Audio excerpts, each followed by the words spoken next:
আমার কাছে যে জমানো কাপড়গুলো থাকে টুকরো টুকরো, সেগুলোর সাহায্যে বিভিন্ন রকম ডিজাইন তোমাদের সাথে আমি শেয়ার করি। আর সেগুলো অবশ্যই বেশিরভাগই আর কি হয় তোমার কুশন কভার। আজকেও একটা কুশন কভার তোমাদের সাথে শেয়ার করব নতুন ডিজাইনের। এবার ডিজাইনটা করার জন্য প্রথমে না আমি কাগজের উপরে কেটে নিচ্ছি। এটা একটা শপিং ব্যাগ ছিল, সেটাকেই কেটে নিচ্ছি। আর কাভারটা তো হবে 16 বাই 16 ইঞ্চেস, তার জন্য আমি কী করলাম, 1 ইঞ্চি কাপড় বেশি নিতে হবে। তো কাগজের ওপরেও 1 ইঞ্চি বেশি নিয়ে মানে 17 বাই 17 ইঞ্চেস করে কাগজটাকে কেটে নিলাম। কেটে নেওয়ার পরে এইভাবে একটা দেখো ফোল্ড দিলাম। ঠিক আছে, এভাবে একটা ফোল্ড করার পরে আরেকটা ফোল্ড করবো, এইভাবে দেখো, এইভাবে একটা আরেকটা ফোল্ড দিয়ে দিলাম। তো জাস্ট এই শেপটা আমার লাগবে।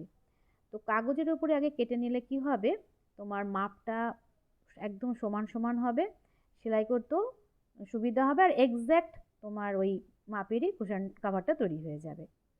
এবারে কাপড়ের উপরে বসিয়ে বসিয়ে এই মাপ ওয়াইজ আমি কেটে নেব। তো এটা আমার করতে 4টে টুকরো লাগবে। ঠিক আছে, 4টে টুকরো মানে 4 রকম কাপড় দিয়ে আমি করব, তাহলে দেখতে ভালো লাগবে। তোমাদের কাছে যদি 2 রকম কাপড় থাকে 2 রকম কাপড় দিয়েও করতে পারো। হ্যাঁ, তো আমার কাছে ভ্যারাইটি কাপড় আছে বলে আমি এই ফায়দাটা নিই আর কি, আমার ভালো লাগে এই কাজগুলো করতে। তাছাড়া দেখবে মাল্টি কালারের কিছু হলে দেখতে আরো বেশি ভালো লাগে, যে কোনো জিনিস মাল্টি কালার হলে। তো যাই হোক, আমি দেখো 4টে টুকরো মোটামুটি আমি কেটে নিলাম 4 রকমের। তো এই জন্যই আর কি আগে কাগজের উপরে কেটে নিলাম, সুবিধে কেন, তুমি একদম পারফেক্ট মাপটা পেয়ে যাবে। তো হয়ে গেল এরকম 4টে টুকরো। এবার এটাকে কিভাবে সাজাচ্ছি দেখো, প্রথমে আগে সাজিয়ে নিই, তারপরে সেলাই করতে যাব। ঠিক আছে, এ দেখো এইভাবে একটার পর একটা সাজিয়ে দেব, তাহলে একটা সুন্দর ডিজাইন তৈরি হয়ে যাবে। দেখো একটার পর একটা এইভাবে। তো এইগুলোই হচ্ছে এক একটা ডিজাইন আমি তোমাদের সাথে শেয়ার করি। আর খুবই ইজি, যেগুলো তোমরা সহজেই করতে পারবে আমি সেগুলোই শেয়ার করার চেষ্টা করি। তো দেখতেই পেলে কতটা ইজি, মানে তোমরা যে কেউ এটা করতে পারবে। তো এরকম উম, আগে সাজিয়ে নিলাম, নেওয়ার পরে এ দেখো দুটো দুটো করে আগে মানে দুটো পার্টকে সেলাই করব আগে। ঠিক আছে, এই দুটো দুটো 4টে পার্ট একসাথে সেলাই করে নেব। দেখো আমি প্রথমে সবসময় কি করি, পিন আপ করে নিই। তাহলে যেটা আমি সবসময় তোমাদের বলি যে সেলাই করার সময় কাপড় ছোট বড় হয় না। তো যথারীতি দেখো আমি দুটো পার্ট, দুটো দুটো 4টে টুকরোকে এইভাবে লম্বা করে একটা সেলাই দিয়ে নিলাম। তো হয়ে গেল সেলাইয়ের পার্টটা এদিকের। তো এখন আমার কি হলো, আগে 4টে টুকরো ছিল, এবার দুদিকে মানে দুটো দুটো সেলাই করার পরে আমার দুটো পার্ট হয়ে গেল। ঠিক আছে, এ দেখো এরকম দুটো পার্ট হয়ে গেল।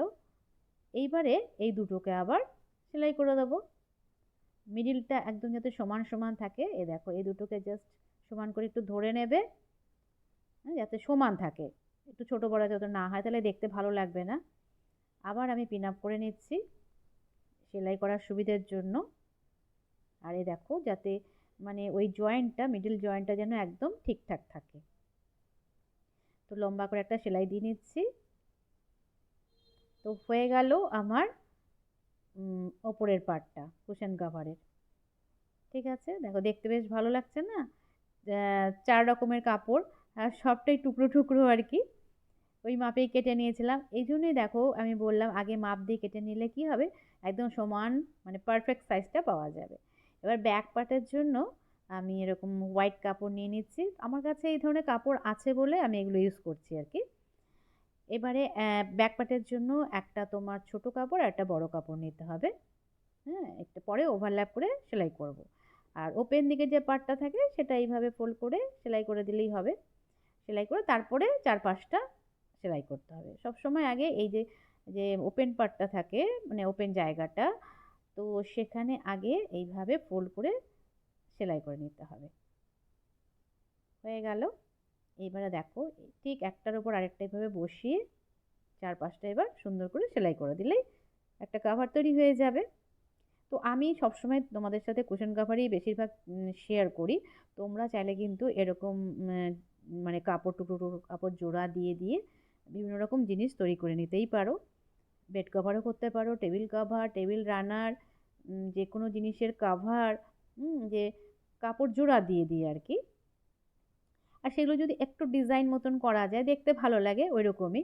দেখো এমনি জোড়া দিয়ে দিয়ে তোমরা চৌকো চৌকো করে কেটে জোড়া দিয়ে নিতেই পারো, তবে এরকম বিভিন্ন রকম ডিজাইন করে করলে হয় কি দেখতে ভালো লাগে, আর ঘরের সৌন্দর্য তো অবশ্যই বাড়ে।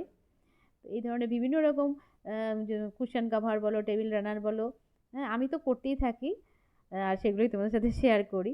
দেখো কত সুন্দর একটা কাভার কিন্তু তৈরি হয়ে গেল, আর জোড়া দিয়ে দিয়ে, টুকরো কাপড় জোড়া দিয়ে। এবার কুশনটাকে চলো এর মধ্যে ভরিয়ে দিই। তো এই ঘরে পড়ে থাকা যে কোনো কাপড়ের সাহায্যে, যে কোনো, তোমরা এই ধরনের ডিজাইন কিন্তু করে নিতেই পারো। তো কত সুন্দর দেখো একটা কাভার কিন্তু তৈরি হয়ে গেল, আর কত ইজি সেটা দেখতেই পেলে। এই যে কোনো কি হ্যাপা ছিল বলো, এত সুন্দর, মানে এত ইজি প্রসেসে একটা সুন্দর ডিজাইনার কুশন কাভার কিন্তু আমরা পেয়ে গেলাম। আর ফিনিশিংটাও দেখো খুবই ভালো হয়, ভালো এসেছে আর কি। তো ফাইনাল লুকটা এবার দেখতেই পাচ্ছ কত সুন্দর হয়েছে। হ্যাঁ, 4 রকমের 4টে মানে কাপড় হয়েছে, সেই জন্য ডিজাইনটা কিন্তু বেশ ভালো লাগছে। তো চলো আজকের মতন টাটা, আবার দেখা হবে এরকমই নতুন কোনো ব্লগে।